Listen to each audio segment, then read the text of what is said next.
Hello and good evening, friends, and welcome to another edition of TXN Sports World. I am your host, Anthony Florio, joined as always by good old MF Michael Fletcher and Michael Bullock.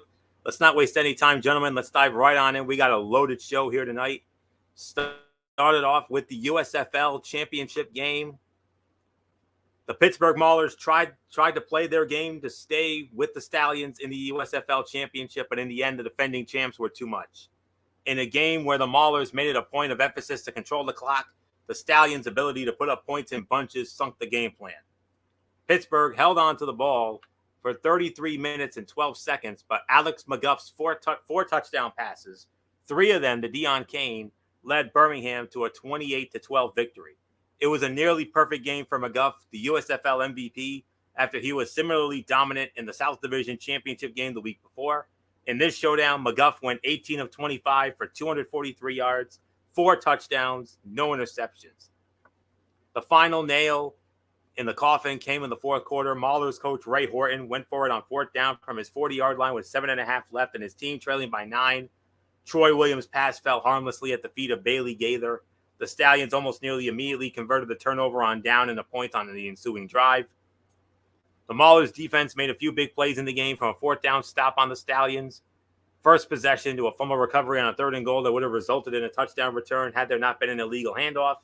The offense, however, never really got in a rhythm, and the Maulers had to settle for 4 Chris Blewett field goals. The Stallions have been a dominant force since the USFL was relaunched in 2022. Skip Holtz's squad has lost just 3 of 24 games, including the playoffs.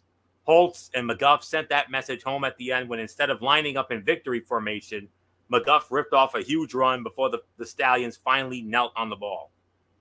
That kind of cockiness works for back-to-back champions. The Stallions are the team to beat, and whoever does it first will have serious bragging rights. Until then, it's the Stallions League, and everyone else is just playing in it. So, I don't know what else there is to say that hasn't been said already, but congratulations to the Birmingham Stallions, the winners and still the USFL champions. And of course, not just the players and everybody else, but to their fans, including a certain panelist in particular. I'm not going to name names, MF, but at the end of the day, they are right now to the USFL what the Houston Comets were to the WNBA. You remember when the WNBA launched, the Houston Comets won the first 4 championships. Could we be looking at that same dominance? Maybe, maybe not. I don't know. We'll have to wait until next summer to find out. But all I do know is right now, the USFL goes to the Birmingham Stallions. I don't know what else there is to say. So they did look a little shaky during the season at times, but they reestablished their dominance. They got their swagger from last year, brought them another title, and MF gets to add one to his trophy case when it comes to his favorite teams, to go with all those Duke national championships, those 2 Atlanta Brave World Series, and now he gets to add another USFL championship, and he's also got a New York Rangers Stanley Cup from 1994.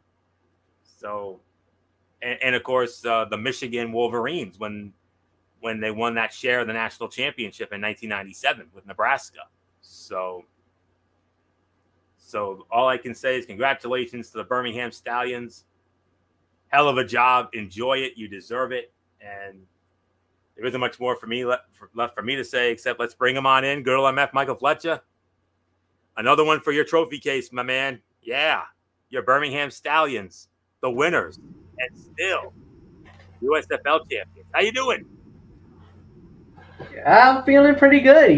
This was an interesting game. Going into it, we were watching it early on, and I kind of felt like this was destiny. Uh, at the early in the season, they were struggling. They weren't themselves, and there was a point where I was a little nervous. They were 2-2. They weren't playing so great. I was like, oh man, what the hell's going on with Birmingham? They're not really looking amazing. Something's not right. We normally they put it all together. Well, all of a sudden They flipped the switch. They got going. Alex Magoo, not McGuff, Alex Magoo, or Magoo Kachu, as I like to say. Um, he started chugging along, and all of a sudden, he got hot.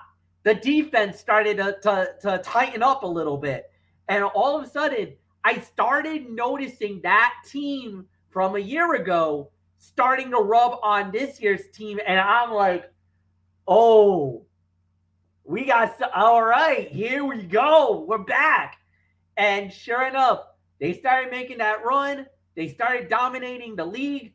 They won the South again. And we were like, all right, as long as we keep playing the game, as long as we keep doing this, nothing's going to stop us. We're going to end up winning the league. And sure enough, through all the teams, all the fire, all the trials and tribulations, this team absolutely deserved it. I'm so happy for Skip Holtz, man. Skip is a good coach. He's my coach. I love this guy. And Alex Magoo is one of the best quarterbacks. I hope and pray he stays with Birmingham. But chances are is whenever you do really good in this league, you normally get called up to the NFL. And that's the ultimate dream. But if for some odd reason he doesn't get called, I hope he remains as our quarterback because, man, with him as our star, as the starting quarterback for this team, like you said, this could be a Houston Comet run. This could be a dynasty. We could have a football dynasty, a la the New England Patriots. We got a possible dynasty on our hands. So I hope so. I'm absolutely over the moon. You know, when the revival of this league, we started drawing teams for our group, and I ended up getting the Birmingham Stallions. Thank you, Kevin LaRoche, for that. And ever since then, I've been riding with the Stallions, man. I've been riding high. I feel like, hey, man, Alan Page, man. I like this cowboy stuff. So there's nothing more for me to say, man. I'm happy. I'm over the moon over this. He-ho 2 in a row is the saying that was going on around the house when they won the championship, a la the New York Rangers of '94. Yeah, I was just over the moon over this, man. I got a little nervous early in the game because Pittsburgh really pushed us to the limit, pushed them to the limits. But then I started noticing a trend. We were scoring touchdowns. They were scoring field goals. I'm like, I like my chances here. Once that turnover happened in the fourth and then that game-sealing touchdown happened, I started to breathe a little bit. And then I started getting a little excited because I was like, oh, my God, we're about to be champions again. And sure enough, once the game ended, seeing Alex Magoo raising that USFL trophy high over his head with that pyro going off with the confetti. And yes, I don't know if that was beer or champagne that they were throwing at each other, but whatever that was, I was loving it. I was feeling it. I was all hyped up. Yeah, it was special Saturday night. It was special Saturday night. And more importantly, man, like you said, we are the champions, my friends. Nothing to say. Nothing more. Michael Bullock, come on in, man. Birmingham wins the USFL title for the second straight year. And they showed why they are the most dominant team in the USFL. I mean, I just don't see anybody coming close to them. I mean, with that performance they had in the USFL championship game, I mean, that was just awesome. And yeah, and like you said, Fletch, when you have success, I mean, whether you're a coach or a player, there's a chance you could get called to the NFL, or you could land even a bigger job. So, yeah, I mean, it was just an awesome performance. I mean, congratulations to the Birmingham Stallions, back-to-back USFL champions. And look, until somebody dethrones them, I'm going to go on the record as saying this. I think it's going to be as Gorilla Monsoon once said at WrestleMania 6, they will three-peat as USFL champion. So nothing more to say. It's yours, Florio. You heard the man, 3P. He don't stutter. So that was the Gorilla bit. Yeah, I didn't stutter. No. I was doing the Gorilla Monsoon from WrestleMania 6 bit. That's what he said. I know. Yeah, so yeah, because that's what Jesse said to him. So he was like 3P. He's like, yeah, 3P. I don't stutter or anything. Yeah, and then that's one of them. That's a running gag of myself and MF. But speaking of MF, he's now got 2 USFL titles for his Birmingham Stallions. He's got 2 World Series with his Atlanta Braves, and right now with the rate they're going, there might be another addition to that. You never know with the way they're playing right now, with how dominant they've been as of late. Yeesh. And I forgot to mention, and I can't believe I'm a stupid idiot muttonhead, 6 NBA championships, the Chicago Bulls. And he's got 5 Duke national championships and that 1 New York Rangers Stanley Cup. The only thing missing from that is a Super Bowl. You never know. Maybe someday. We'll see. But congrats to everybody there. Congrats to the Stallions, MF, and all the fans and everybody else. Well deserved. And we'll see if they can make it a 3-peat next year. All right. NBA free agency. And this year's list of free agents does not contain as many superstars as those in years past. There could be plenty of player movement via trades, which we have seen in recent off seasons.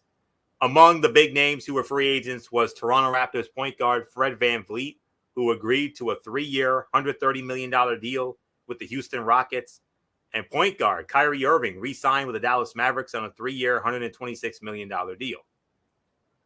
A player is an unrestricted free agent when he is not under contract and is free to sign with any NBA team without any obligation to his former team.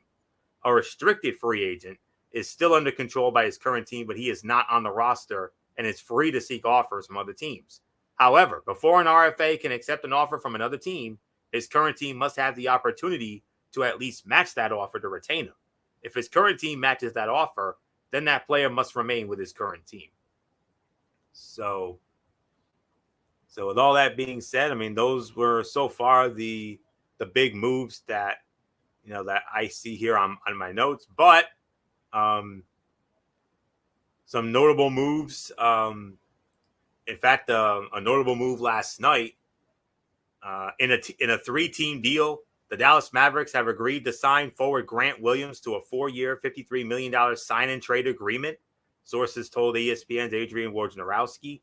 The Boston Celtics will receive 2 future second-round picks via Dallas, while the San Antonio Spurs will acquire guard Reggie Bullock, that's Bullock's 5th cousin, by the way, and swap rights in 2030 from Dallas.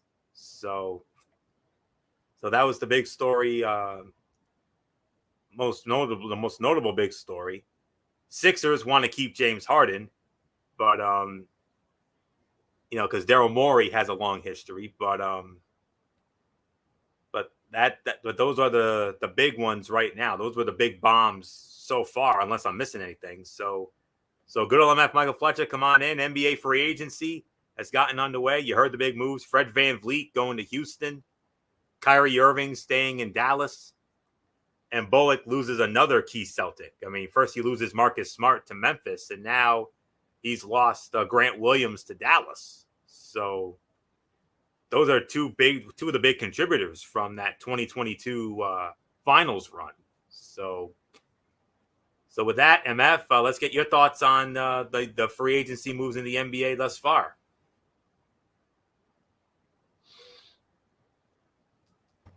Well, as far as free agency goes, I mean, there's a lot going on right now. Let me just kind of bring it up to light, and then I'll talk about it into a little bit of more detail here. Let me see. Oh, okay. So first, go in here. I think right now, as you've been saying, this just been a lot going on here. as far as the free agency is going. So I mean, like you said, we started off a couple of weeks ago with some of the bigger deals that went down. Then after that, like I said, free agency really exploded. So then you had certain players. I think, like you said, I think the biggest shocker was that the Kyrie Irving staying with Dallas. I thought that was a big, big, big deal more than anything else. Um, then you had a couple of different other teams, like Mikal Bridges with the Hornets. Then you had some other, big moves. Brooke Lopez staying with the Milwaukee Bucks was a big deal. Then you had also Mo Bamba. Now with the Philadelphia 76ers. That was stunning. I did not think that was even possible to happen, but they did do it. Unbelievable deal. And then, like you said, then you had Grant Williams going to Dallas, and now today, or I should say, yeah, and now today, you got AJ Green going with Milwaukee. You got Delonte Murray signing with the Hawks. That was stunning. 4 years, $120 million extension. Certain other moves might be decent enough, but there wasn't really anything that really stood out. But there was some good moves. So yeah, like you said, you pretty much summed it up, Anthony. So there's really nothing more to add. Michael Bullock, it's all yours.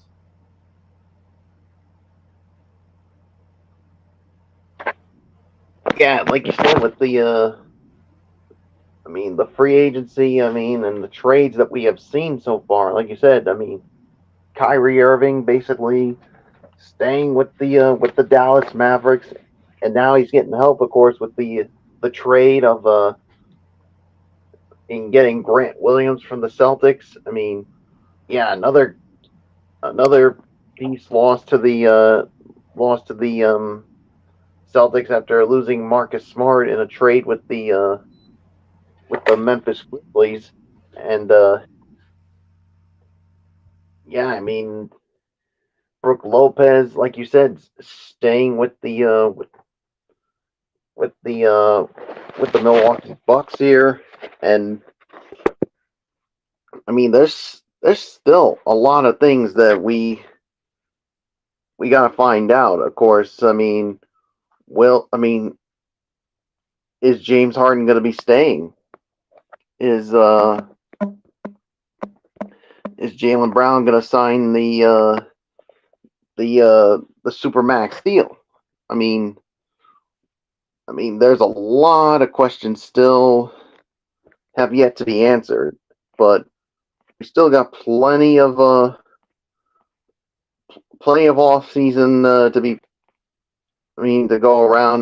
Like you said, also, Dejounte Murray. Looks like he's going to be finalizing that extension with the with the Atlanta Hawks. Yeah. So this, yeah, and of course, Mo Bamba, of course, signing with the Sixers. Yeah. So there's definitely a lot of other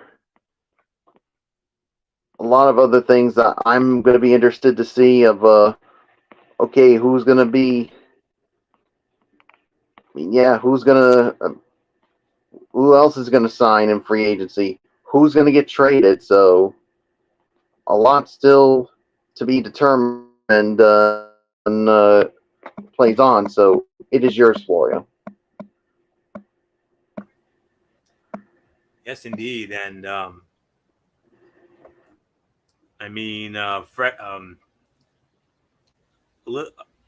also, yep, MF nailed it. DeJounte Murray, 4-year, $120 million deal for Atlanta.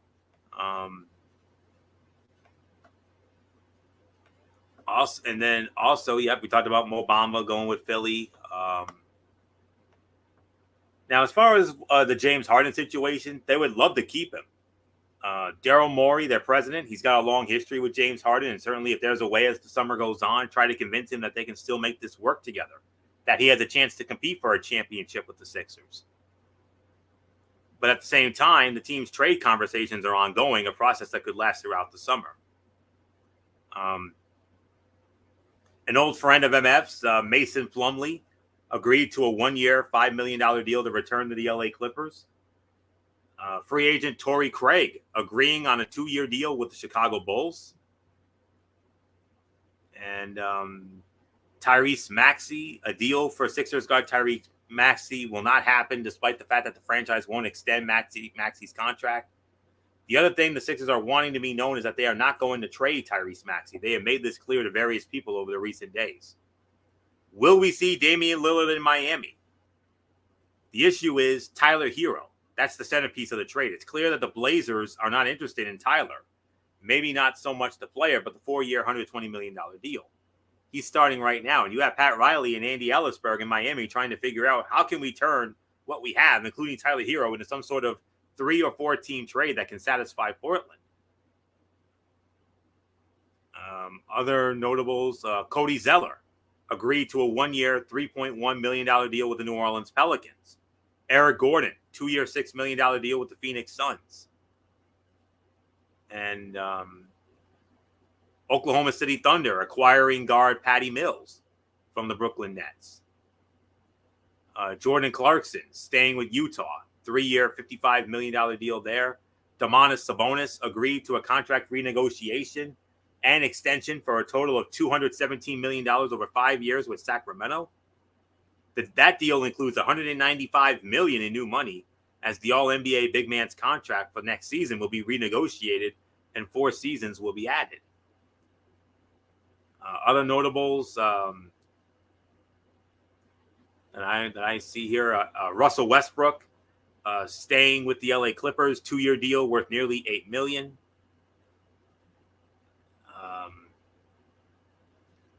Dylan Brooks. I mean, we all remember Dylan Brooks for that, for what he did to LeBron, of course.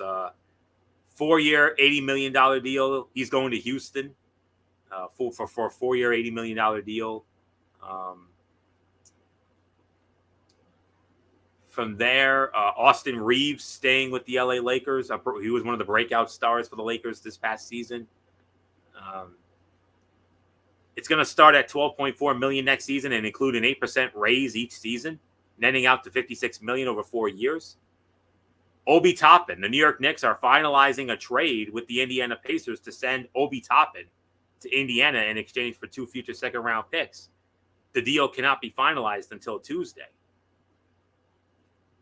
And I believe MF mentioned about Brook Lopez staying in Milwaukee. Philadelphia signing Patrick Beverley to a 1-year deal. D'Angelo Russell staying with the Lakers, 2-year, $37 million deal. And right now, the name that has dominated right now, you remember from Miami. You remember Max Strus. I know Bullock would say, yeah, I remember him all too well. Well, free agent Max Strus has agreed to sign a 4-year, $63 million deal with the Cleveland Cavaliers. In a 3-team trade, the Miami Heat get a future second-round pick, while the San Antonio Spurs acquire Cedi Osman, Lamar Stevens, and a future second. Victor Oladipo, he's been traded. The Miami Heat traded him to the Oklahoma City Thunder for draft compensation. The Thunder will take on Oladipo's $9.45 million salary and his expiring contract. Miami creates a trade exception of $9.45 million with a deal. Memphis Grizzlies have agreed to a 2-year deal with Derrick Rose. Rose saw a reduction in playing time with New York this past year, but the Grizzlies want him on the floor this season and as a locker room leader. Denver Nuggets bringing back point guard Reggie Jackson and center DeAndre Jordan. Boston Celtics have agreed to a deal with former Pacer forward O'Shea Brissett for 2 years. Dallas Mavericks agreeing to a 2-year deal with Seth Curry, not to be confused with Stephen Curry, but Seth Curry. He's going to go to Dallas. And Kevin Love staying in Miami, and Josh Richardson also staying in Miami as well. Gabe Vincent, another key part of that Heat team from this past season. they agreed to he's going to the Lakers. 3-year, $33 million deal with LA.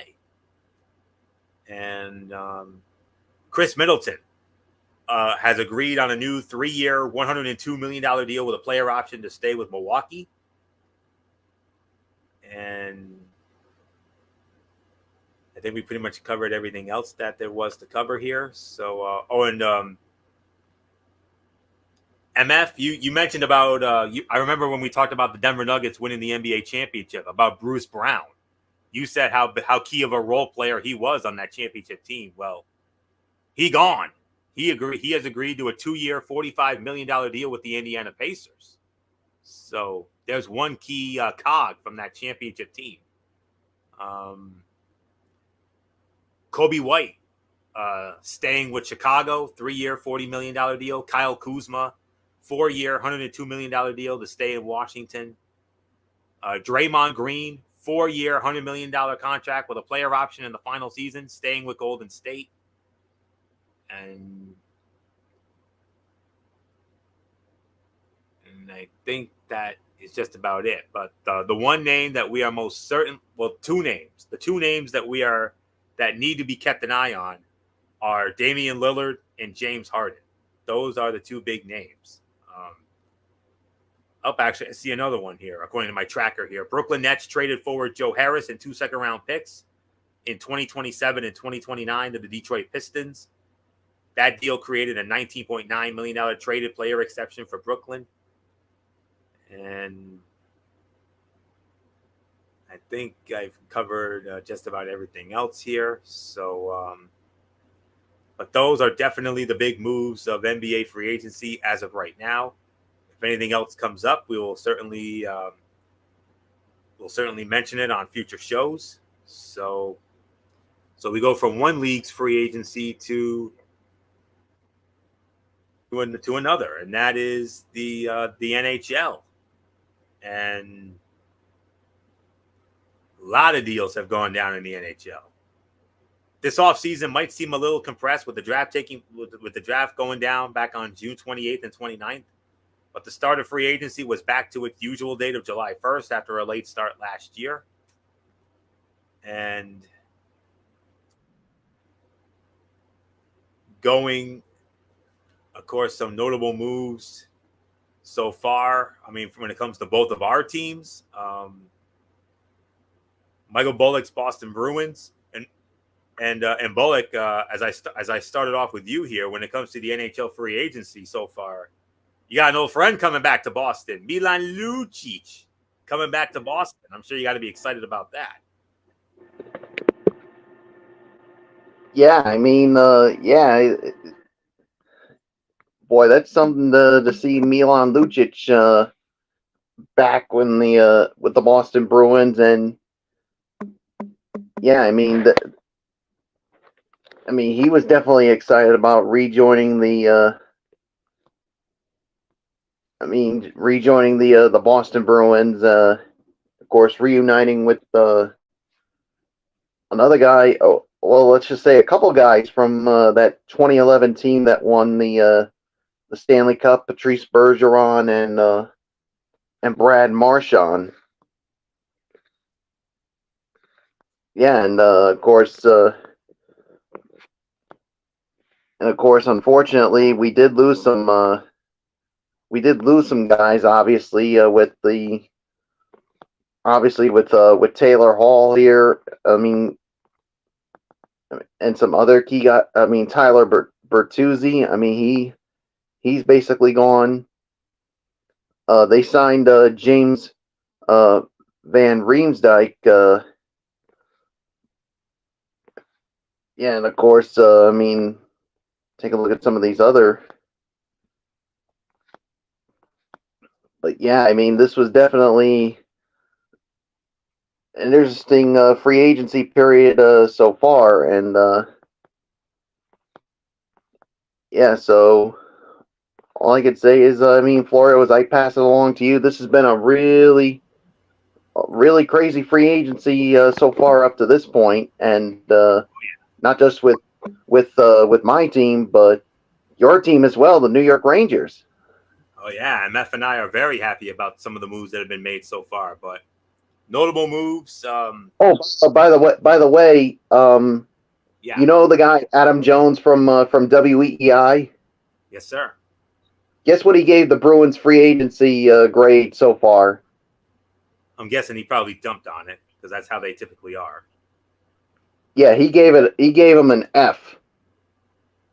Oh, of course. Yeah.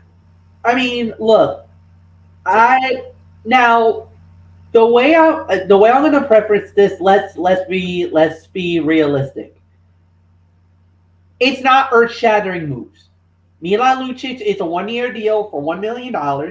They also got Kevin Shattenkirk, a former friend of the New York Rangers, as a 1-year, $1 million move. And then they also got James Van Riemsdyk, JVR. And he was a monster for Philadelphia. And they got him for a 1-year, $1 million deal. Now, the thing is this. You lost Taylor Hall, so maybe that's why. There's still uncertainty about Pradesh Bergeron. There's still a lot of uncertainty about Brad Marchand. We don't know if they're coming back. So, in one way, I get why he said it, but I also am one of those that is saying that don't listen to everything you hear, because unlike our former colleague, the NHL people, the insiders, they're actually praising the Boston Bruins right now. One person went online, and I saw this on Facebook, that said, compare the teams, all 32 teams, and feel if they are better or worse than where they are from the time of the end of the season. They actually say that the Boston Bruins are actually better right now than where they are a year ago. And that's minus all the teams, the record-breaking things, and the whole 9 yards. Now, there was a major fallout for the way that they went out in the playoffs, and I think we all could agree that was a colossal failure. That this season was a failure for the Boston Bruins. I don't care. Oh, I'm not going to sugarcoat that. Huh? I'm not going to sugarcoat it. It was a failure after everything they did. It's a failure. You broke the all-time record for the most wins, the most points, and I don't care that you implemented the goddamn stupid shootout rule or not, or if it was a tie or not or whatever. The Boston Bruins has the all-time record. Get over it. But they flamed out in the first round of the Stanley Cup playoffs to a team that had no business beating the Boston Bruins. No business to do what they did. So that was a complete and utter failure on the Boston Bruins' part. What do? Obviously, you can't keep all the guys together. You got rid of Taylor Hall. All right, and let me tell you, Taylor Hall was a beast for the Boston Bruins. Ever since he came from Taylor Hall from Buffalo? No. Taylor Hall, New Jersey. Ever since he came from New Jersey, that was the life he needed. That was a godsend move, and for him, you revitalized his career.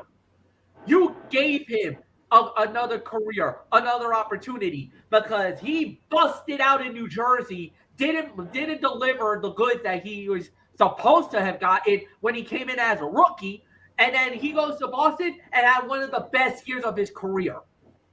So I get it. He had to go somewhere else. He had to go to Chicago because you had to make away that trade and made those moves. I get that. So as far as it goes, am I surprised that he said what he said? No. But the thing is that I agree to a certain extent that the Bruins haven't done much. But the thing is, the cheaper the money is, because you guys were up against the salary cap too. So you guys were up against it because you put a lot of money on Bergeron. You put a lot of money on Marchand. You put a lot of money on some other players that is already stuck in this thing. You gotta, McAvoy's got a big contract. Carlos got a big contract. So basically, you're using mid-level exceptions to boost your team. Now, we don't know how this is going to play out. Because, like I said, if Marchand and Bergeron said, you know what? We're done. We retire. We're leaving. If they leave, that will open the door for $30 million. $30 million for the Boston Bruins to play with so that you guys can make a Stanley Cup run. Relax is what I would say. It's not that's what I would say to this Adam Jones guy. Relax. It's early in the off season, and you're basically already giving them an F for some of the moves they made. You know what? You don't know jack. Well, I'm not going to say it. Say it. Careful. You know, no. Family show. Family show on my end. It's not MF channel. All right. Yeah, sometimes it's guys like him that just really gets on my nerve. I mean, I don't blame you. I mean, I get it that you're still upset about the Bruins with all the records they broke, losing in the first round. I get it, but to completely say, you know what, I'm giving them an F for what they've done so far this offseason. It's early in the offseason. And in the immortal words of Aaron Rodgers, RELAX. Relax. Now the thing is this. I've heard a lot of rumors that Linus Ullmark wants to be traded out. Now, I haven't heard this. I can't confirm this. I can't confirm it. So hold on. Everybody relax. It's only a rumor that Linus Ullmark wants out of Boston. Now, could that been because of what happened where they hung him out to dry in the playoffs? Because he was hurt and they left him out there until they switched to Jeremy Swayman, but it was already too little too late. Could that be the reason? Could there be a reason that Ullmark wants out? Because there's been a lot of talk that either Swayman or Ullmark is gone. That one of these two are not going to stay with the Bruins. I don't know who it's going to be, but that's the rumor that I'm hearing. So take that for what it's worth. Okay, so let me get into the moves here. The notable moves so far. Antti Ranta staying with the Carolina Hurricanes, 1 year, $1.5 million deal. The Nashville Predators agreed to a 3-year, $8.25 million deal with Luke Schenn. Ryan Reeves going to the Toronto Maple Leafs, 3-year, $4.05 million deal. Ryan O'Reilly headed to the Nashville Predators, 4-year, $18 million deal. As MF mentioned, James Van Riemsdyk, 1 year, $1 million deal with the Boston Bruins. New York Rangers, Blake Wheeler signs a 1 year, $800,000 deal with the New York Rangers with $300,000 available in potential bonuses. Speaking of the Rangers, Jonathan Quick, 1 year, $825,000 deal with the New York Rangers. Granted, it's obviously, I don't think it's going to be the same Jonathan Quick that, we saw him win Stanley Cups in LA with. I don't think it's going to be that Jonathan Quick. He's probably going to be a backup for Igor. I'm sure he's probably going to be Igor's backup, MF, I'm sure on that. Better than Yaroslav Halak. I'm sorry. Eon's better. I never liked Halak. I never liked his play. I didn't like him at all. And I know I'm offending a friend of mine because he's very close with Yaroslav Halak, but I wasn't a big fan of him. I thought he was good in certain elements, but he was deer in the headlights in a lot of games. There was maybe 2 or 3 games where Halak looked really good from the Rangers, but on an average night when he was starting, New York gave up 3, 4, 5 goals. Get him out. I say that Jonathan Quick is good. Quick actually is a gamer and everything else. And the thing is that, like we said, we just need him to be the backup for Igor. He's a serviceable backup. He was serviceable for the Golden Knights. Oh, by the way, he has a Stanley Cup with them. He was a part of the team. He won the Stanley Cup this past year with Vegas. That's right. So no, that is exactly what we're going to need. And, as a serviceable backup, this is a great get. They were looking for best available. This was the best available. And I could not be any more happier to see Jonathan Quick as a member of the Broadway Blue Shirts. Oh, absolutely. Absolutely. Speaking of the Rangers, Blake Wheeler. Yeah, I mentioned about Blake Wheeler. He's also a New York Ranger coming over from Winnipeg. LA Kings obviously had to find a goaltender, and 1 year, $1 million deal, Cam Talbot, an LA King. Frederick Anderson has elected to head back to Carolina, 2 year, $6.8 million deal with Carolina.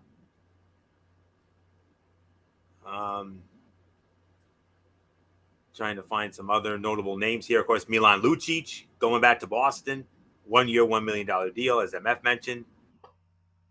Alex Lyon, who helped, who was the Florida Panthers starting goalie before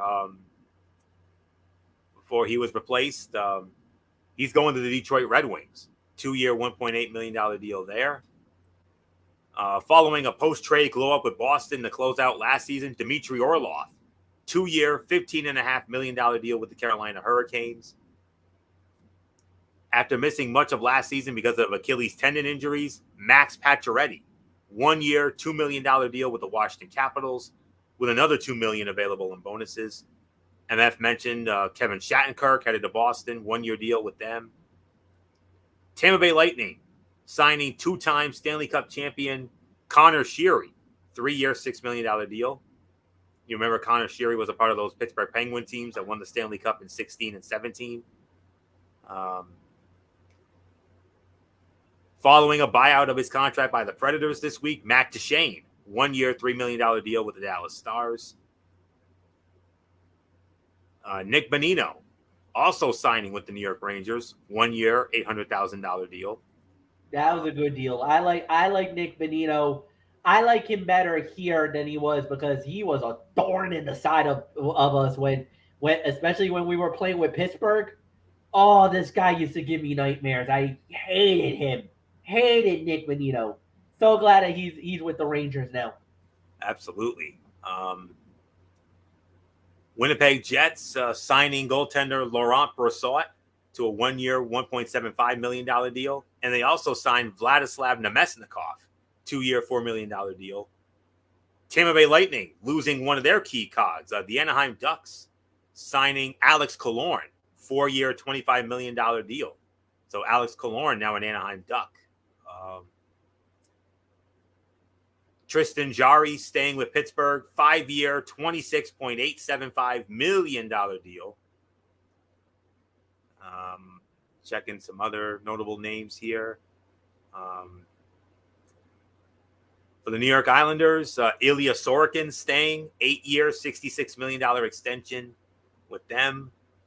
Pittsburgh Penguins signing Lars Eller, 2 year, $4.9 million deal. New York Rangers with another move, Eric Gustafsson, 1 year, $825,000 deal there. Okay. The first day of free agency, very exciting. A lot of huge names. The only exciting names for day two was Tyler Bertuzzi. He started his career with Detroit, then played for Boston to close out last season. He's now with the Toronto. He's now going to the Toronto Maple Leafs. 1 year, $5.5 million deal. Max Domi, he's going to Toronto. 1 year, $3 million deal. After 2 seasons with Detroit and one with Florida, veteran defenseman Mark Stahl signing a 1 year, $1.1 million deal with Philadelphia. Big move for them. Haven't really seen too many exciting moves over the last few days. So those were the big notable moves from my end. So definitely a lot of great moves by the New York Rangers. No question about that. Getting Blake Wheeler, one of the best young players in the game today. Jonathan Quick, 3-time Stanley Cup champion, 2 with LA in 12 and 14, and unfortunately against the Rangers in 14. But it is what it is. And of course, winning another cup with Vegas this past season, and Bonino coming in. I mean, that we'll see how that works out, and a lot of other great moves, and a lot of you heard a lot of those big names. I mean, Killorn going to Anaheim. I mean, Killorn was one of those key cogs of that Tampa Bay Lightning dynasty in the early in this decade. So we'll see if he can bring that success to Anaheim, and a whole lot more still to come. But those are the notable moves that at least I noticed on my end. So with that, MF, the Gary Thorne to my Bill Clement, the Doc to my Enzo here, and other than the Ranger moves, what other NHL free agent moves stood out to you? Basically, I think we pretty much covered it. I mean, I don't think there's really much more for us to add. I think everything that we did was pretty much So nothing Right. more to say, and it's all yours, Anthony. Okay, so we're gonna stay with the NHL now, and we're gonna talk about the 2023 NHL awards. At they had that big ceremony, and it was actually broadcast on TNT back on June 26th, and in no particular order, here are your winners from bottom to top. The Willie O'Ree Community Hero Award, Jason Recrimin from Detroit Ice Dreamers Youth Hockey Association. As expected, Linus Ullmark of the Boston Bruins, the winner of the Vezina Trophy. Big night for Connor McDavid. He won the Ted Lindsay Award. We'll have more on him in a minute. Mark Messier NHL Leadership Award. Steven Stamkos of the Tampa Bay Lightning. Okay, MF, our favorite award, the Lady Bing.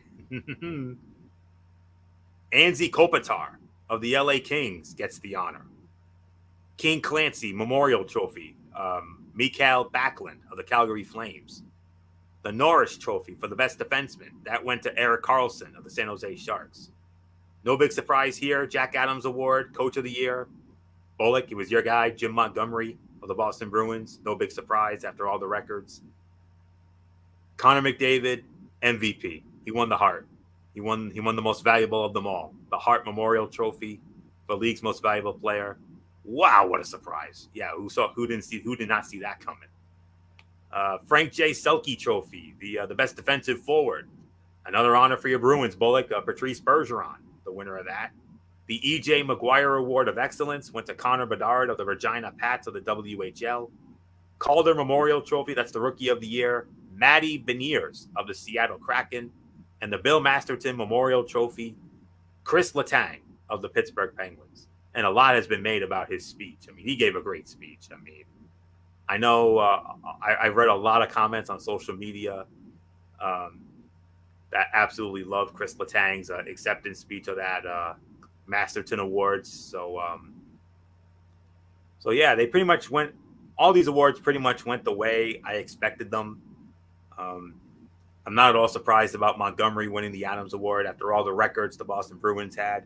Linus Ullmark played out of his mind. That's why he won the Vezina. Bergeron, they may have to change that trophy to the Patrice Bergeron Trophy, because I don't think anybody has won more of these than Bergeron has. He's won several of these. So he gets to put another one of those in his trophy case to go with the Stanley Cup he won in 11. And then from there, it was pretty much the Connor McDavid show, winning the Ted Lindsay Award, the MVP. I mean, he is the best player in the game today, and he's also the best player that has yet to win a Stanley Cup so far. I believe sometime soon enough, he will get one. I'll be surprised if he doesn't. And that's pretty much all I the only analysis that I can say. And congratulations to all the winners. So so MF, unfortunately, no honors for our Rangers, but the Bruins and Connor McDavid pretty much were the big winners here. And the thing is that with Connor McDavid with the Boston Bruins, they deserve it because they were the best team out there. They were, at least Connor McDavid was the best player in all of the NHL this year, and then the Boston Bruins were the best team. So obviously they were going to get a lot of the winning things and everything else. So I really liked how they did it. I thought they did a really good job. And yeah, there was no big surprises. So yeah, there's really nothing more to add. Anthony, Michael Bullock, it's yours.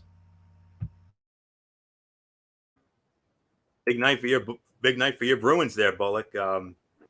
With Bergeron adding another Selke trophy to his trophy case, and Jim Montgomery, the coach of the year, among others.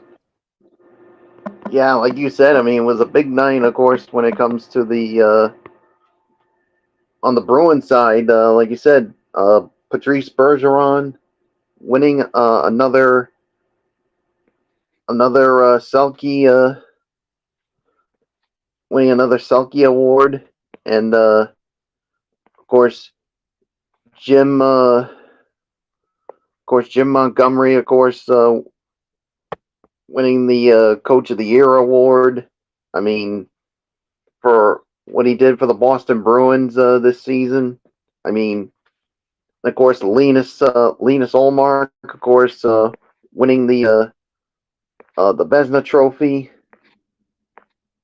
So yeah, I mean, this is definitely a big night for those three guys. I mean, that won. Of course, some other big, of course, Connor McDavid, of course, won the Ted Lindsay award, and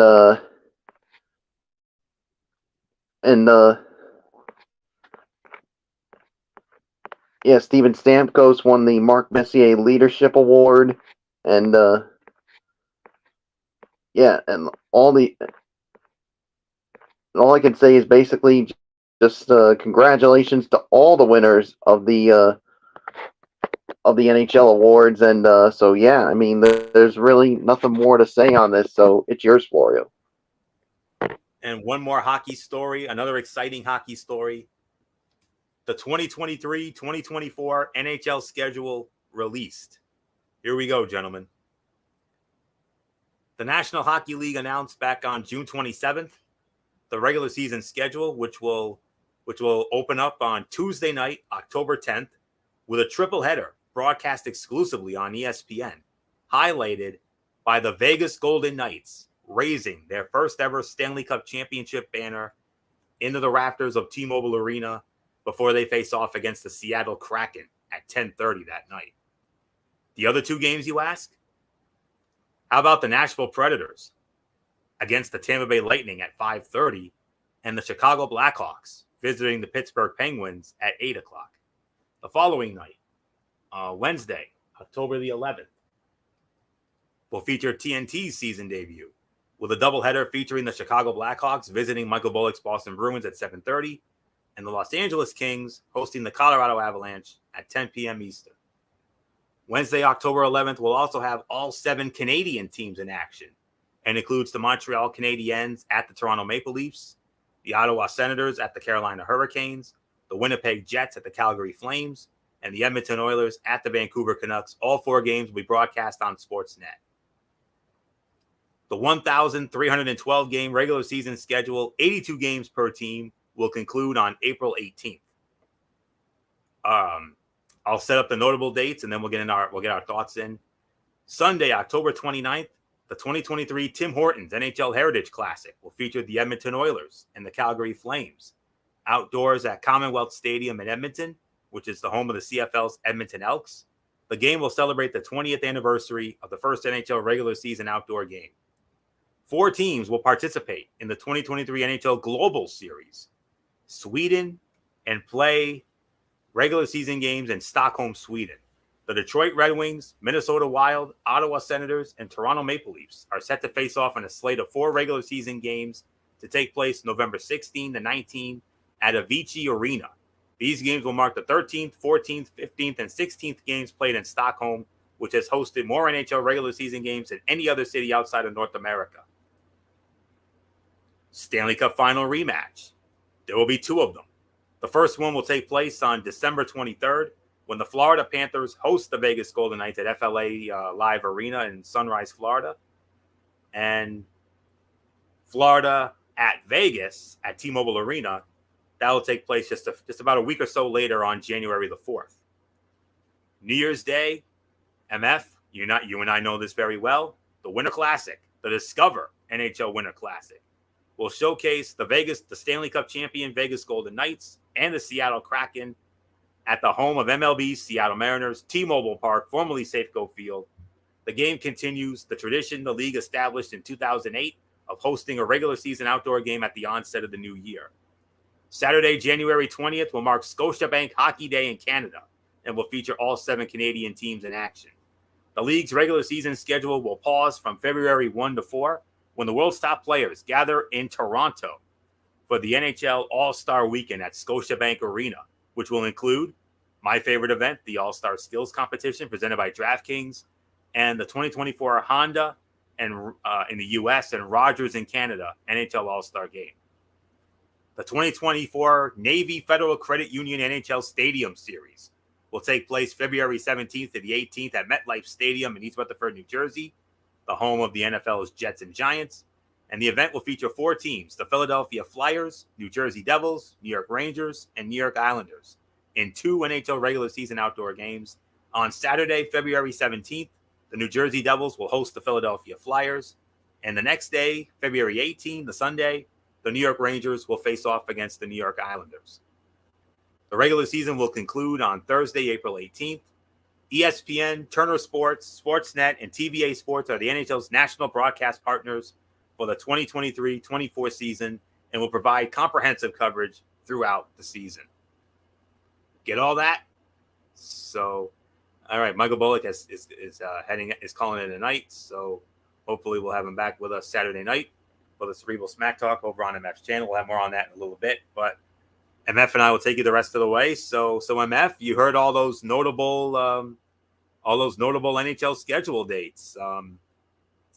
How about some of those matchups that I just mentioned? Yeah, no, this is going to be exciting. You know, when it comes to the NHL schedule, you know, there's always the rivalry games. There's always matchups where certain teams are going to play certain games and certain battles and whatnot. But let me say, man, this is going to be wild. To see the games outside of the U.S., the Stadium Series games, the Winter Classic, the All-Stars, this is always the most fun time of the year, more than anything else. I really feel like the Stadium Series has really taken off now, and now you see all these teams are getting more excited about being a part of these games. More teams starting to well into it. So I'm really enjoying the way that this has been played out and everything else. There's been some great matchups. You know there's going to be the rivalry games that's going to have us all excited. So now I'm excited exponentially because I think we're going to have a tremendous, tremendous season. So nothing more to say. Anthony, it's yours. MF, I got to ask, what is that atmosphere in Toronto going to be like for the All-Star Weekend? Oh, I think it's going to be really good. You know, Toronto is one of those great cities, original 6 cities. And that's going to make it very exciting for us. You know, I know a lot of people kind of dump on the All-Star game more than anything else, but at the end of the day, there's really nothing more to, we'll just have to wait and see how it plays out. So, yeah. Man, I mean, I can't wait for that. That's going to be a lot of fun. And just in case you're wondering, when it comes to when our teams will get, a shot at the Stanley Cup champs, the New York Rangers will get their opportunity. They'll only get one shot at them, and that will be on January the 18th, and they'll be going to T-Mobile Arena in Las Vegas to play the Golden Knights. So January 18th of 24, that's the only time you'll see your New York Rangers squaring off against Stanley Cup champs. As for Bullock's Bruins, he gets 2 shots at him. He's going to get 2 opportunities against the defending champs, which means Bruce Cassidy is coming home with a Stanley Cup ring. Look out. Just try to find those dates. The first one, Boston goes to Vegas on January 11th, 1 week before the Rangers get a shot at them. Boston at Vegas, January 11th. And then Vegas comes to Boston on February 29th. You know, next year is a leap year. And that means when we get a leap year, that means we get that 29th day of February. And February 29th, Bullock's Bruins will host the Stanley Cup champs in Boston. So those are the notable dates. So looking forward to another great NHL season. The day after Columbus Day, it starts off on October 10. So the Boston Bruins will start their season on October 11 against the Chicago Blackhawks. And as for the New York Rangers, they'll be starting their first 2 games are going to be on the road, and our first game is on October 12th, and we go up against the Buffalo Sabres in Buffalo. And our home opener will be on October 16th, and our first home opponent in the Garden will be the Arizona Coyotes.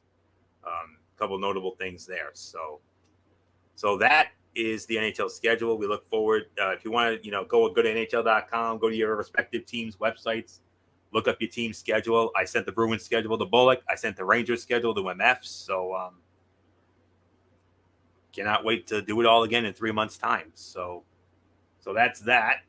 MF, I don't know if you have your big 3 stuff ready to go, because it's getting on that time for your latest installment of the Big 3 report. You'll be recapping the week 2 action from it and setting the table for this week number 3, as we continue on for this newest installment of the Big 3 basketball season.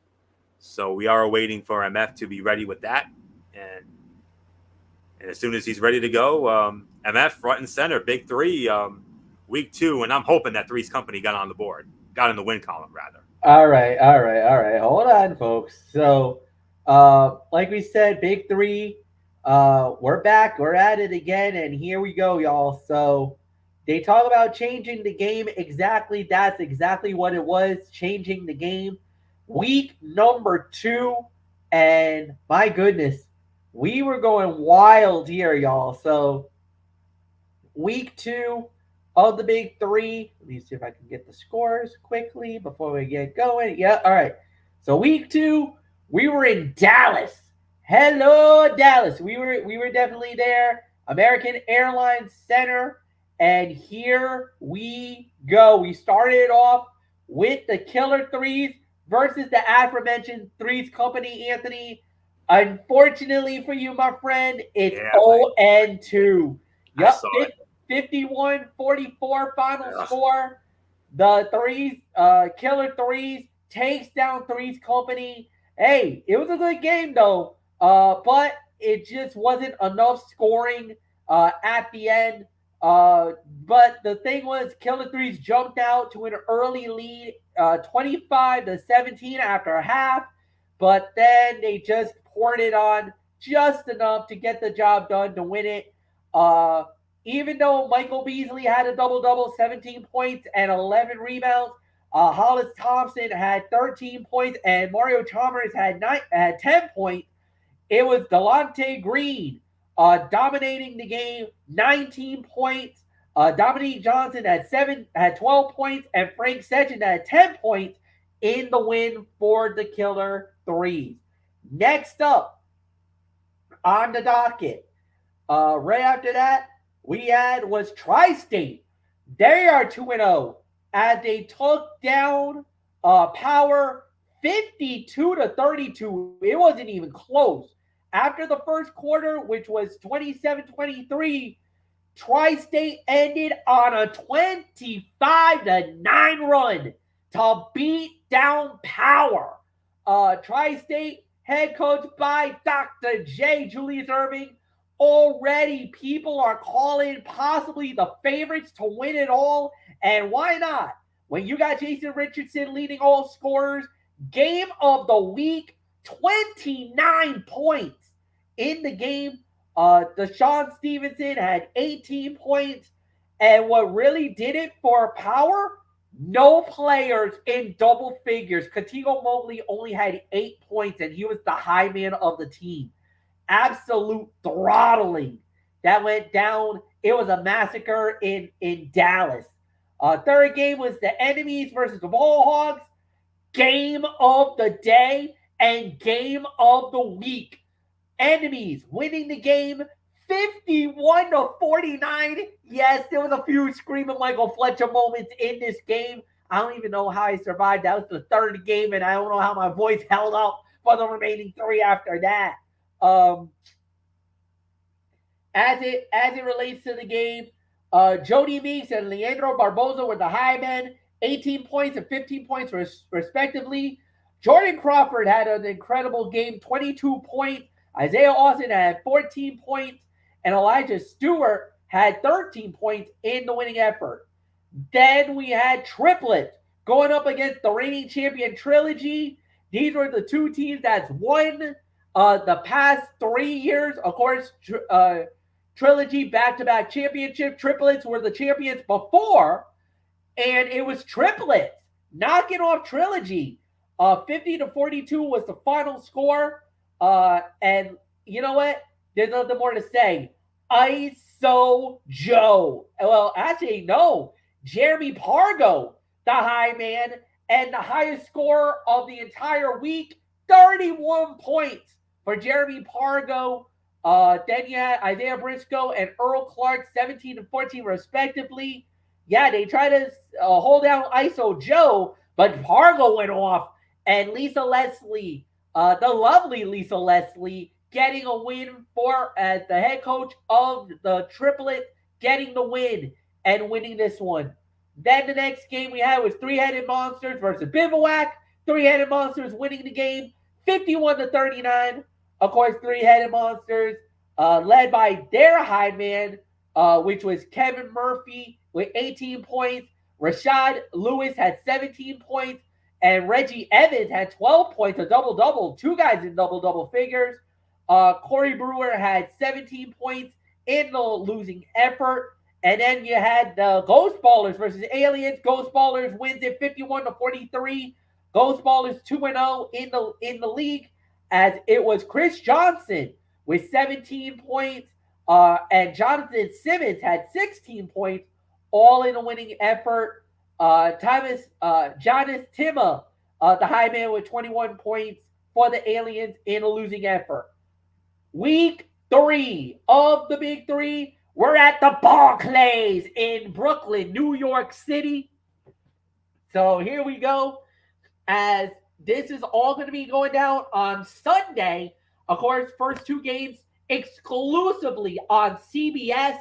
And then remaining games will be on big3.tv.big3.com. So log on to your internet provider to watch the games, and they all are free and live. So we start out with Power. They go up against Trilogy. That's a 1 o'clock start time. Then at 2 o'clock, we got Tri-State and the Triplets. They'll be going at it. All remaining games will be on Big Three's website. And this is where we got Three's Company. They try to bounce back. They go up against the Three-Headed Monsters. Bivouac goes up against the Enemies. Killer Threes against the Aliens. And the final game of the day, the Ghost Ballers versus the Ball Hogs. So that's it. That's our Big 3 report. Anthony, back to you. All right, MF, great Big 3 report as always. Disappointed is the word of the day when it comes to Three's Company, but I'm hopeful that they'll bounce back on Sunday when they go up against the Three-Headed Monsters. I'm hopeful. Do we have a chance, MF, or are Three-Headed Monsters holding the favorite? Three-Headed Monsters are 1-1. They did win their last game. It wasn't a dominating performance. I think what it is that You just got to have a couple of extra guys that just lock down the defense because you got the scoring. You guys can take a lead. In the first game of the season, you guys were ahead and then lost it at the end. You just got to be consistent all the way to the end. That's the only thing we'll say about that. So, nothing more to say. Yep, it's all to you guys. All right. So we get into our main event of the evening, Major League Baseball. It's getting on All-Star time, MF. Here we go. And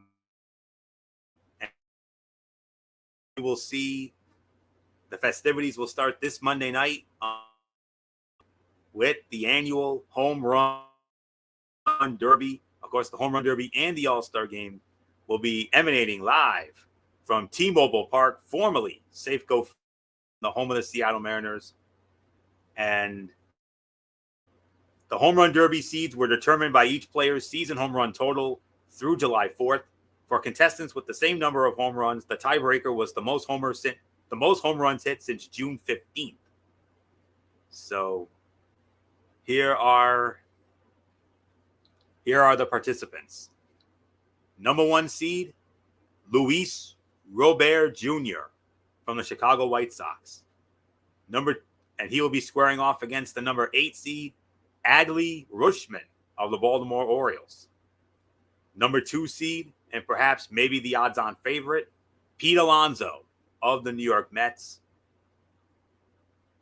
And he will, definitely the most intriguing of the first round matchups. He's squaring off against last year's winner, Julio Rodriguez of the hometown Seattle Mariners. What a matchup that's going to be right there. Number 3 seed, Michael Bullock's old friend, Mookie Betts of the Los Angeles Dodgers. He'll square off against the number 6 seed. Oh, here's another good matchup. Vladimir Guerrero Jr. of the Toronto Blue Jays. Woo. That's 2 good ones right there. And then rounding it out in the 4-5, the number 4 seed is Adolis Garcia of the surprising Texas Rangers. And he'll be squaring off against the number 5 seed, Randy Arozarena of the Tampa Bay Rays. Okay. As far as that first matchup goes, right now I got to go with Robert. I mean, he has some of the biggest home run power in this year's field. He's one of 2 contestants, along with Alonso, who's hit a 480-plus foot home run under StatCast tracking. His 487-foot homer against the A's in the Wild Card Series in 2020, longest hit by a White Sox player in the StatCast era. 3rd longest postseason homer in MLB at that time after a 491-footer by Wilson Contreras in 17 and a 488-footer by Kyle Schwarber last year. First White Sox slugger to participate in the Home Run Derby since Todd Frazier in 2016, who came up just short in the Derby final against Giancarlo Stanton. Chicago has only had 1 Derby winner. That, of course, the Big Hurt himself, Frank Thomas, in 1995.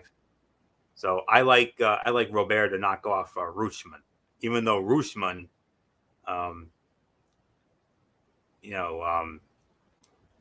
switch hitter and no switch hitter has ever won the Home Run Derby outright.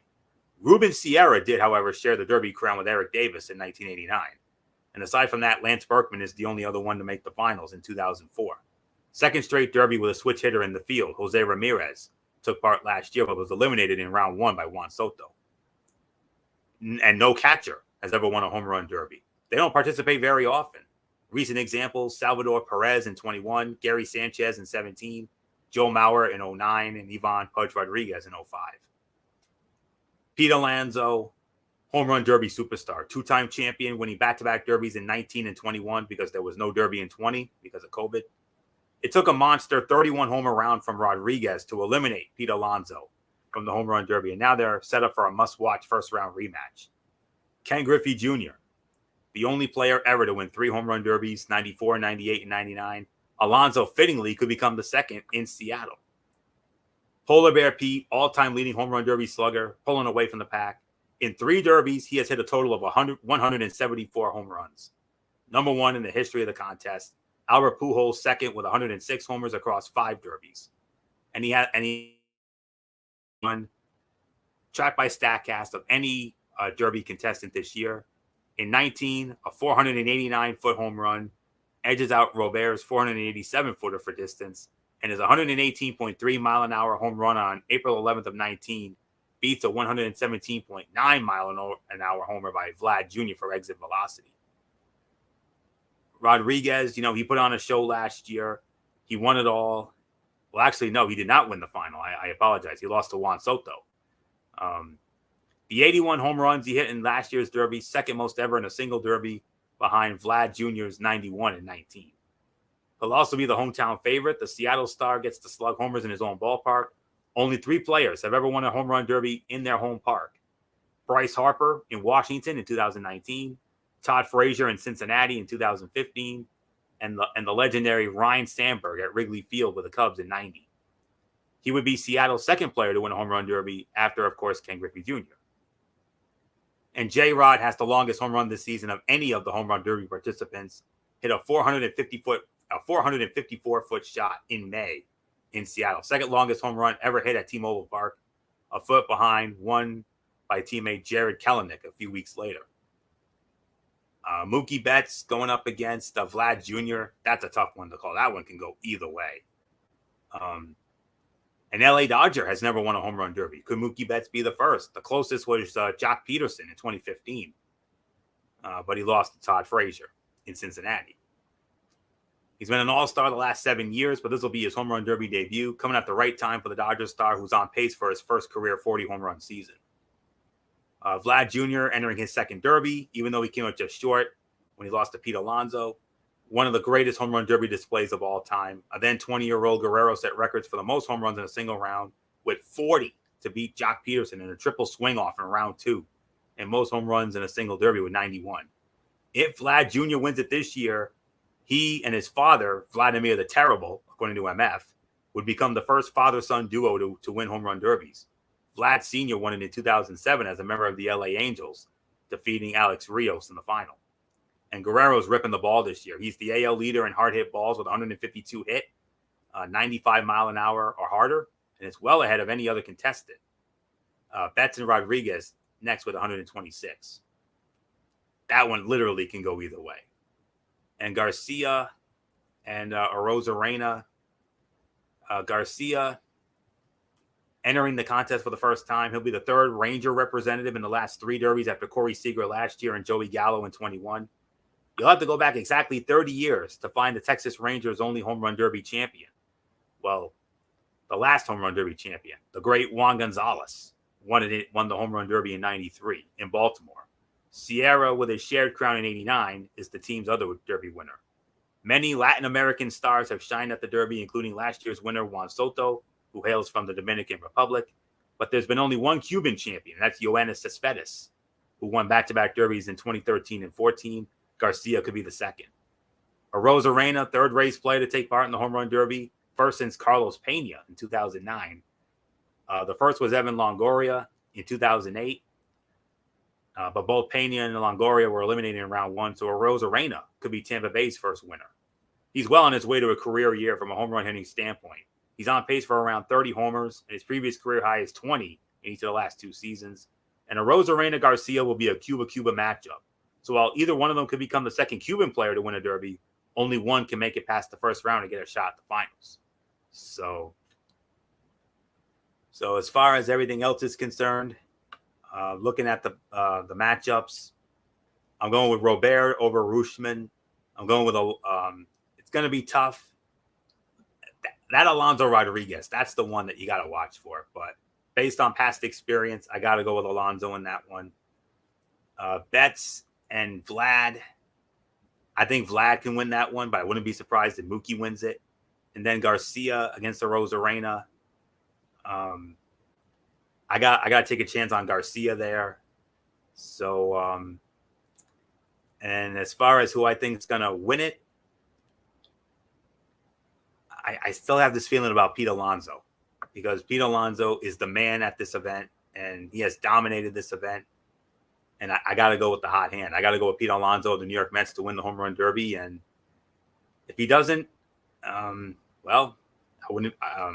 There's always a chance for upsets, but I just think Alonso's the guy to do it. So, but all I know is MF and I are going to be having a lot of fun. So, MF home run derby Monday night in Seattle. You see the matchups, you see the brackets there. Oh my goodness. I mean, two 5-star potential first-round matchups with Alonso and Rodriguez and Betts and Vlad the Terrible Jr. Oh my goodness. Yeah. As far as the way that it's broken down, I would go with Roberts from in the 1-8. I gotta go Roberts from the White Sox. I think he goes. I think Rosarena from Tampa wins, and I think he goes on to the semifinals.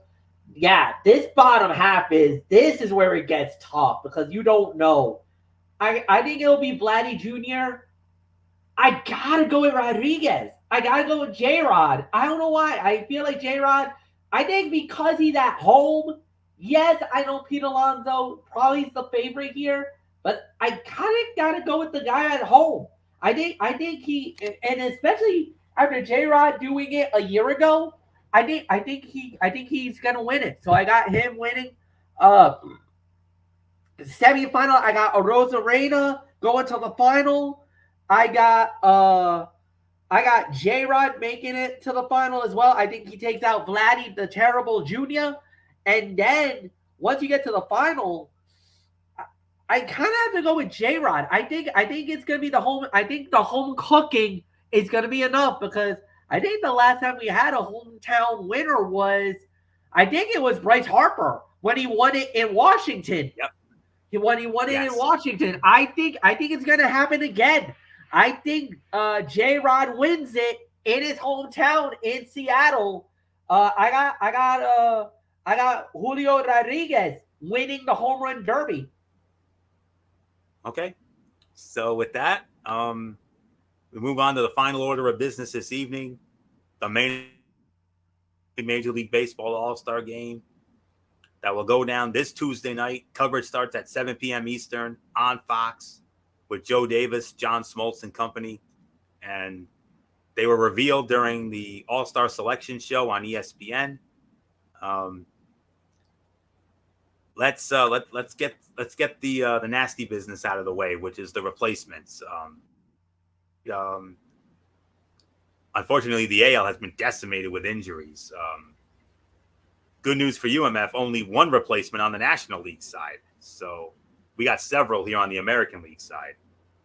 The first one very hits close to home for me because it's my boy Aaron Judge. He will not be. He will be. He's been replaced by Tampa Bay Rays shortstop Wander Franco. Astros outfielder Kyle Tucker was added to replace Mike Trout of the Angels. Julio Rodriguez replacing Yordan Alvarez from the World Series champion Houston Astros. And Mariners right-hander George Kirby has been added. He'll be replacing Tampa Bay Rays left-hander Shane McClanahan. So four replacements on the AL side, only one replacement on the National League side, but it's a big one though. Clayton Kershaw of the LA Dodgers, he's been replaced by Pittsburgh Pirate closer David Bednar. So here are the elected starters. First for the American League. At catcher, Jonah Heim of the Texas Rangers. First base, Yandy Diaz of the Tampa Bay Rays. Second base, Marcus Semien of the Texas Rangers. Third base, Josh Jung of the Texas Rangers. Shortstop, Corey Seager from the Texas Rangers. Of course, originally, Mike Trout and Aaron Judge were selected to the outfield. Mike Trout of the Los Angeles Angels of Anaheim. Aaron Judge of the New York Yankees, of course. And the other outfielder, Randy Arozarena of the Tampa Bay Rays. And the designated hitter, Shohei Ohtani of the Los Angeles Angels of Anaheim. The reserves, as follows. Catcher, Salvador Perez of the Kansas City Royals. Two catchers. We have Salvador Perez of the Kansas City Royals and Adley Rutschman of the Baltimore Orioles.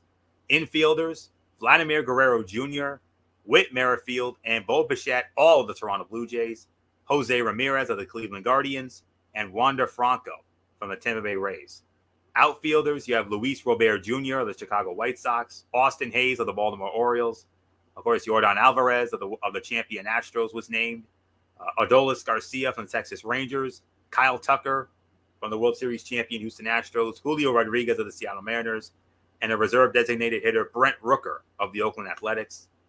The pitchers, You have Shohei Ohtani of the Los Angeles Angels of Anaheim, Garrett Cole of the New York Yankees, Luis Castillo of the hometown Seattle Mariners, Sonny Gray, Minnesota Twins, Nathan Eovaldi, Texas Rangers, Kevin Gausman, Toronto Blue Jays, Shane McClanahan, Tampa Bay Rays, Framber Valdez, World Series champion Houston Astros, Michael Lorenzen from the Detroit Tigers, and George Kirby of the hometown Seattle Mariners. Relievers and the relief pitchers, Kenley Jansen of Michael Bullock's Boston Red Sox, Emmanuel Clase from the Cleveland Guardians, and a pair of Baltimore Orioles, Felix Bautista and Yannier Cano. All right, MF, here comes your National Leaguers. And friends, I'm going to tell you right now, you're going to hear a lot of Atlanta Braves. So MF, take note. Well, I'm sure you already know who they are, but I'll let you know anyway. For the elected starters, catcher, Sean Murphy, Atlanta Braves. First baseman, former Atlanta Brave, now Los Angeles Dodger, Freddie Freeman. Second base, Luis Arias of the surprising Miami Marlins, and I do mean surprising. Third base, Nolan Arenado, St. Louis Cardinals. Shortstop, Orlando Arcia, Atlanta Braves. And in the outfield, you got Ronald Acuna Jr. from the Atlanta Braves, Mookie Betts of the Los Angeles Dodgers, and Corbin Carroll of another equally surprising team, the Arizona Diamondbacks. And the designated hitter, JD Martinez of the Los Angeles Dodgers. For the reserves, catchers. For the catcher position, you have Will Smith from the Los Angeles Dodgers and Elias Diaz from the Colorado Rockies. Infielders. From the Atlanta Braves, Matt Olson, Ozzie Albies, and Austin Riley. Another infielder, another former Atlanta Brave, now Chicago Cub, Dansby Swanson. And you also had, and rounding out the infielders for the reserves, Pete Alonso of the New York Mets. Outfielders, reserves, you have Lourdes Gurriel Jr. from the Arizona Diamondbacks, Nick Castellanos from the National League champion Philadelphia Phillies, Juan Soto of the San Diego Padres, and the designated hitter, yet another former Atlanta Brave, now Miami Marlin, the MVP of the 2021 World Series, Jorge Soler. Pitchers, Zach Gallen of the Arizona Diamondbacks, Spencer Strider of the Atlanta Braves, Bryce Elder of the Atlanta Braves, Justin Steele, Chicago Cubs, Mitch Keller, Pittsburgh Pirates, Josiah Gray, Washington Nationals. Of course, Clayton Kershaw of the LA Dodgers was elected. Marcus Stroman of the Chicago Cubs rounds out the starting pitchers. For the relievers, Alexis Diaz from the Cincinnati Reds, another surprise team. Josh Hader, San Diego Padres. Devin Williams, Milwaukee Brewers. Camilo Doval, San Francisco Giants. And David Bednar of the Pittsburgh Pirates, replacing Clayton Kershaw. So there you go. Those are your all-star rosters from the American and National Leagues. Unfortunately, Aaron Judge was the only Yankee selected. So, well, actually, no, Garrett Cole, I beg your pardon. So, looking at our respective teams, I believe Michael Bullock only got one Red Sox in there. That's Kenley Jansen.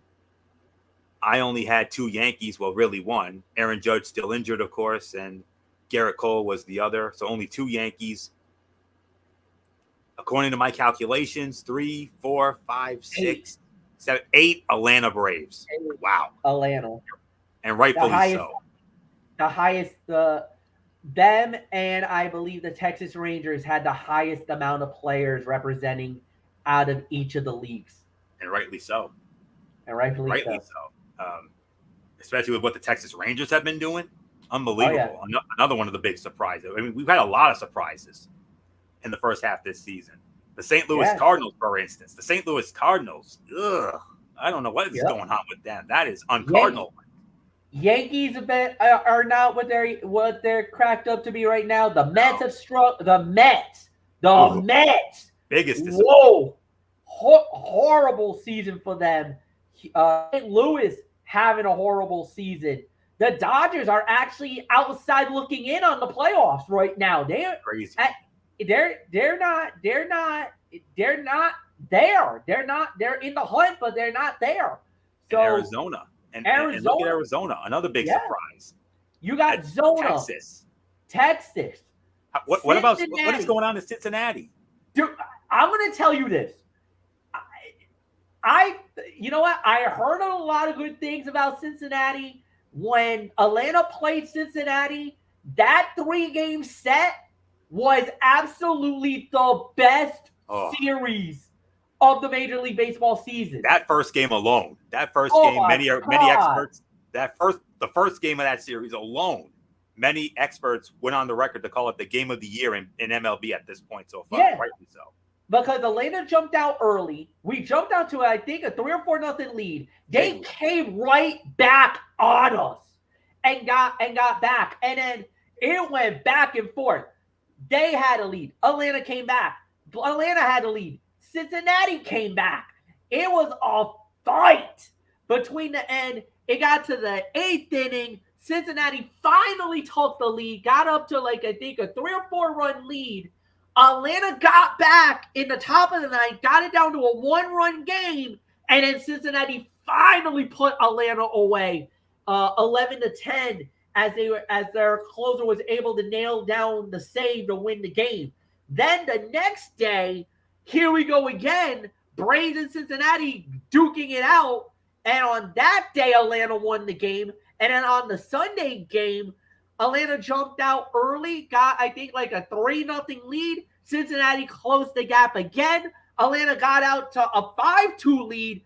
Cincinnati got 2 runs in the bottom of the ninth. You're thinking, oh, no, not again. And then Raul Iglesias finally puts them away, puts Cincinnati out for good, and won the game 5-4. But every game was a 1-run affair.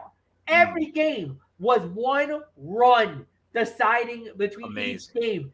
And I'm like, oh freaking crap. If we got to see these boys again in the playoffs, good luck. You're in trouble. That could be a 7-game series. They're that good. They're great. And you know how Atlanta's been running. And this team went toe-to-toe with the Atlanta Braves. And even though Atlanta won the series 2-1, that easily could have gone sweep either way. 1 run was the difference from a Braves sweep, a Cincinnati sweep, the Braves winning the series 2-1, Cincinnati winning the series 2-1. If that's an NLC, that could be an NLCS matchup. And if it is, I'm telling you now, that's a guaranteed 7 games. It's a guaranteed 7 because they're that good.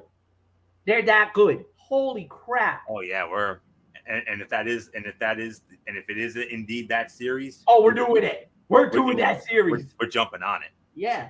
If that first series was any indication, but overall, like I said, one Red Sox for Bullock. That was Kenley Jansen. Overall, 2 Yankees, but unfortunately, Aaron Judge is still injured, and that's the main reason why they've been struggling as of late. Even though they did well against Baltimore, I will say that. And then from there, Garrett Cole, the only Yankee, but MF 8 Atlanta Braves. So you look at these all-star rosters. How's this all-star game looking come Tuesday night? I think it's going to be very interesting because of the fact that we got to see how this plays out, but. No, I'm pretty happy with seeing 8 guys with Atlanta. Look, it is just interesting to see. It was incredible, no doubt about it.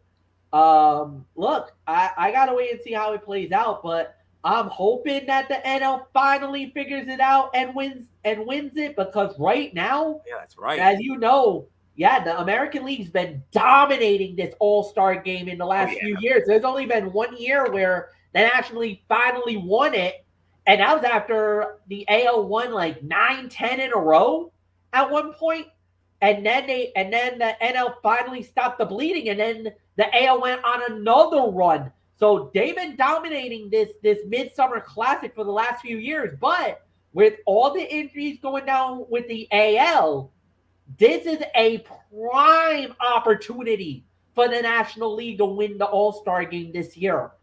They really, really, really have a great chance to win it this year, more than other years. So, but we got to wait and see. We'll see what happens on Tuesday night.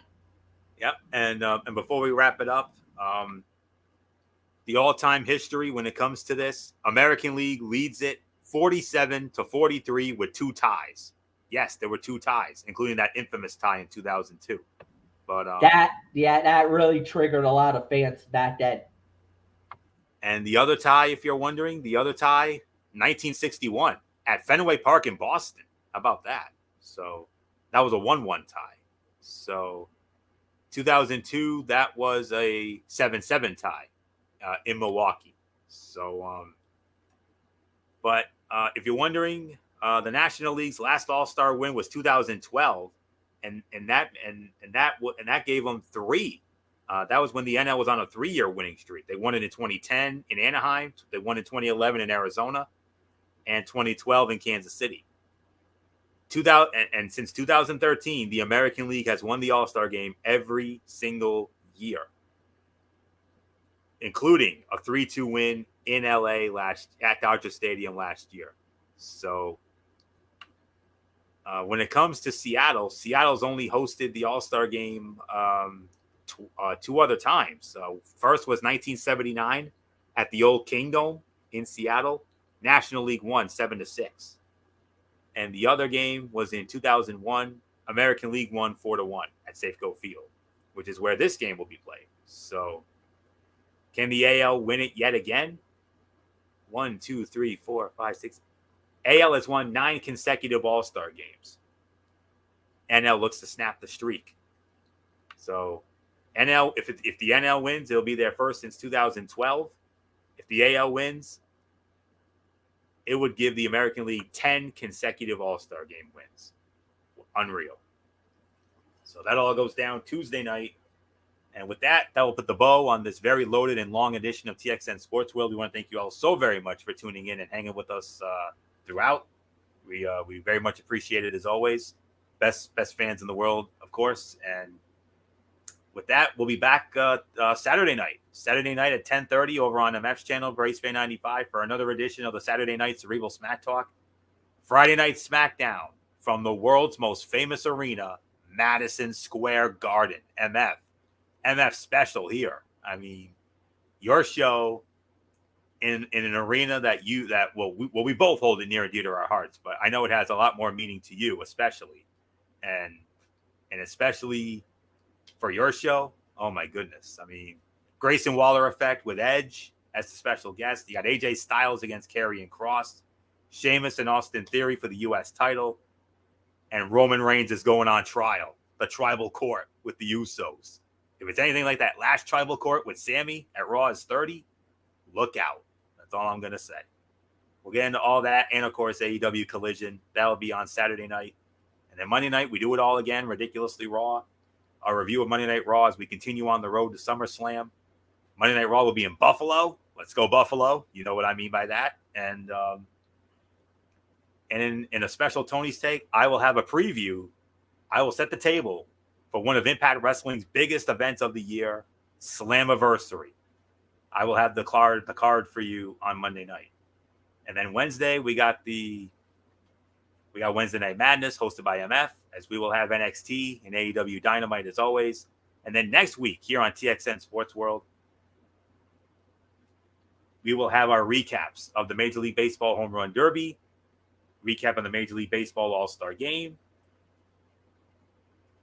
and then from there, MF will have his latest Big 3 report, recap Week 3, preview Week 4, and then we will close it out with our recap of the annual ESPY Awards. So that's the docket for next Thursday night. So with that will put the bow on this edition of TXN Sports World. We want to thank you all so very much for tuning in. And until Saturday night, for the Saturday Cerebral Smack Talk with MF over on Brace Fan 95, it's Anthony Florio here for good old MF Michael Fletcher, and in spirit, Michael Bullock, and of course, always and forever, D.D. Woodson. You know the routine, everybody. Thumbs up. Talk to you later. Yeah, throw the Fortune 4 style. Bye for now, my friends. God bless. Be good to each other. Have a blessed couple of days. And until Saturday night for the Saturday Cerebral Smack Talk, you've been watching TXN Sports World right here on the Tone 25 on YouTube and StreamYard.com. For everybody who's been a part of this one, for now, Anthony Florio. So long. Bye, everybody. Bye.